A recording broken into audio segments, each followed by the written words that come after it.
Hello, everybody. This is Erica, the WWF WCW Diva Street 4.0.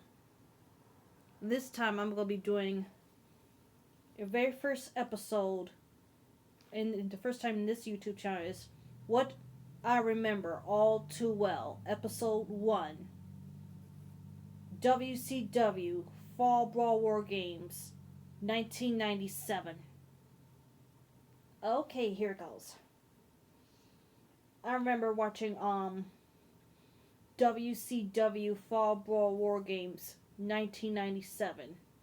And I also have the theme to the pay-per-view event as well. The 1997 WCW Fall Brawl War Games is the most barbaric and intense show in wrestling history. In the beginning of the match, they start with late Chris Benoit versus Buff Bagwell.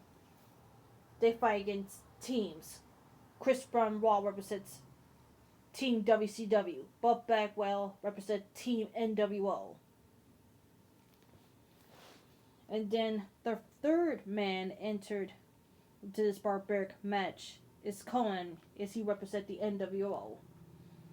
And the NWO has the advantage against WCW momentarily. And then the fourth dude have entered into the War Games battle is the legendary Steve Mongo McMichael. Team WCW even the odds momentarily. And then the fifth man entered to the brawl is Six Pac, aka Sean Waltman. And Team NWO is an advantage to WCW's 2. In this barbaric match, despite all the pain, Mongo McMichael and Chris Benoit gave it a all in this match. And then the sixth man entered the steel cage is Ric Flair, the legendary Ric Flair. And WCW even the odds again for the moment. And the NWO and the 7-man entered the brawl is Kevin Nash.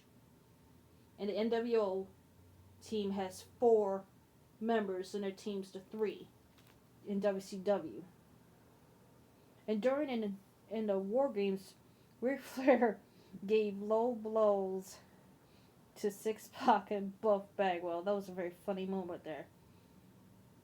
While Steve Mongo McMichael's getting dominated by the 3 NWO members. And last but not least, Kurt Hennig is the last member to represent WCW that enters. And then the legendary announcer, Michael Buffer, says, "Let the games begin." But in the midst of this War Games match, a devastating revelation has shocked all of us, even me. Us WCW fans were fooled, bamboozled, and deceived big time. Kurt Hennig wasn't injured at all. That was all a rouge and a plan from the NWO. Then Kurt Hennig hit Steve Mongo McMichael with the handcuffs. Yes, Kurt Hennig have hid the handcuffs in his cast. And then Kurt Hennig gave the handcuffs to the NWO members, handcuffing Mongo McMichael and Chris Benoit to the top of the cage, leaving them trapped and powerless. And the WCW announcer Tony Schiavone said, "Kurt Hennig is not hurt at all. He's not hurt at all."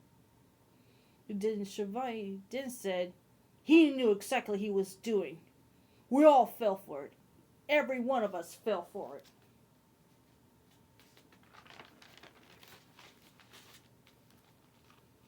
And then Schiavone said, in the midst of this biggest terrain, the biggest game of them all.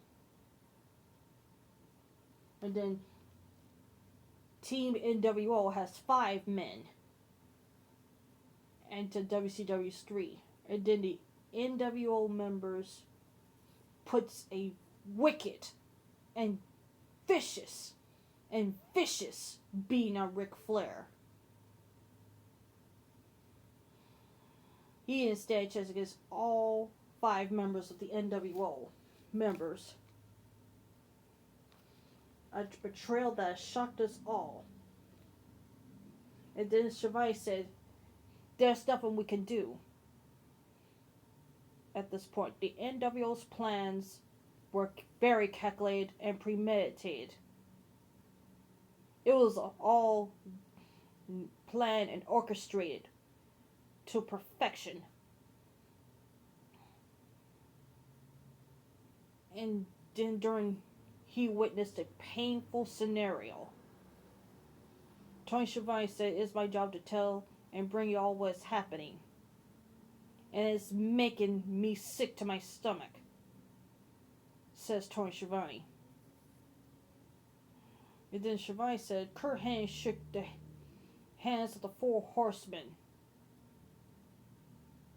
And then as an insult to injury, Hennig tore the WCW Horseman t-shirt.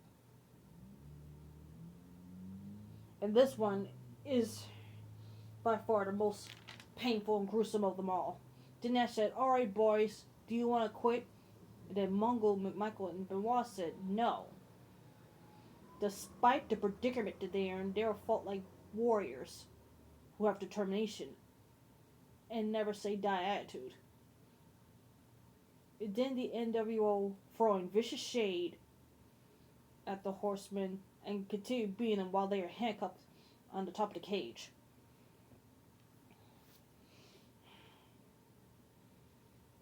And the NWO members still viciously continue beating the crap out of Ric Flair, and then Big Sexy powerbombs Flair with authority. While the NWO members were taunting the handcuffed Mongo McMichael and Benoit, Nash said one chance, then Benoit said, bite me. Then Schiavone said this is a terrible scene.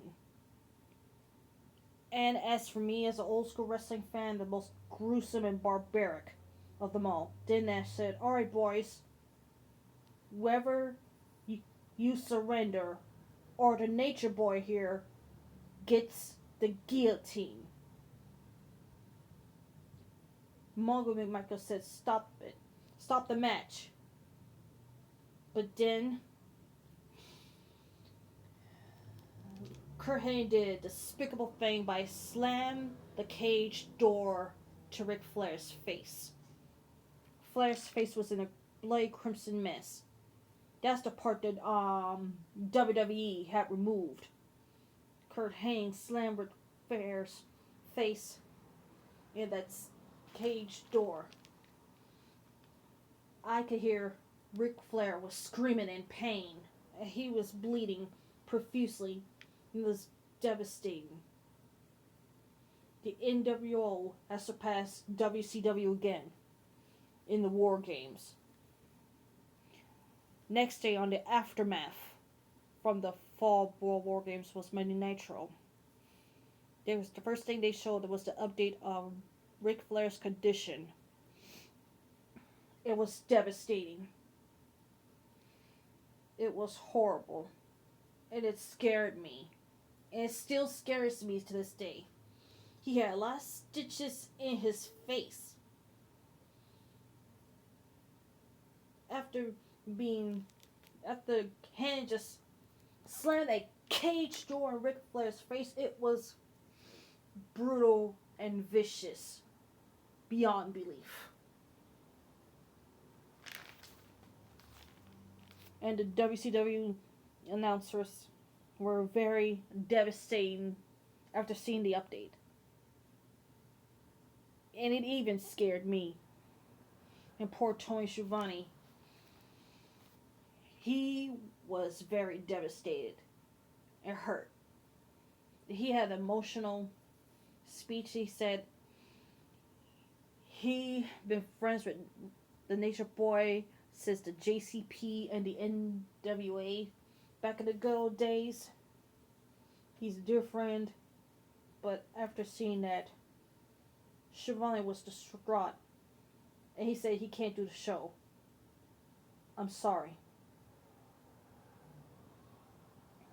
And then he walks out of Nitro with devastating pain. It hurts him. And then Larry Sabisco says this statement: People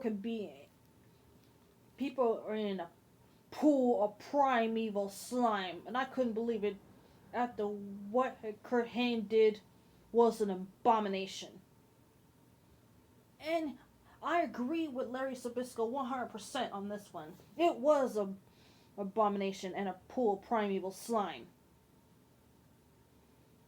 And then the WCW Monday Night Show replayed the scene where Hennig slammed the cage door on Ric Flair's face. Then Sabisco said, "This is an abomination."